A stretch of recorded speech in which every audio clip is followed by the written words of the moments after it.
来看基隆协和电厂第4天然气接收站改建的争议。基隆经济部长郭志辉表态，讲改建无替代方案，一定要推动，这引起环保团体不满。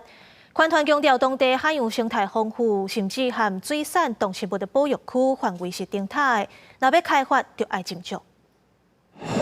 一尾摸鱼探出头，这是协和电厂4只岸沿海附近地水下生态，而且唔但有膜，船河区也有超高的鱼类出现。不过学者甲环团指出，这片海域高纬度珊瑚群聚是台湾北部目前状况的生态系，会因为4只岸遭到破坏。大家看到上面有很多的小鱼，代表这个地方除了小鱼外，还有这些小鱼的大鱼。这里大概就是全台湾北部跟东北角地区大概最完整，也是目前保持最好的一个生态系统。在这个能源转型的道路上，天然气是过渡的方案，我们没有理由去永久都跟这些海洋生物的家。环团强调，外部山海化缺少完整的生态调查资料，这摆邀请中远期生态研究团队甲创水人员，实际到沿海有定地进行生态调查，发现外部山海域地区的东北角珊瑚群聚，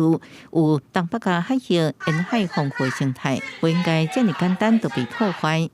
协和4街填海造地的预定区域，其实是完完全全，不管是从2.0到3.0，其实是完完全全跟基隆市的水产动植物保育区完全重叠。我想他们现在做的生态调查，台电一向都是在做这个生态海域的这个维护的调查，所以如果透过科学的方式调查去跟台电对话，我们当然欢迎啊。因为台电本来就已经提到了，我们不会去破坏原来的生态嘛。但是如果因为这样子就去看到现在这么美，那就断定未来会变成怎么样？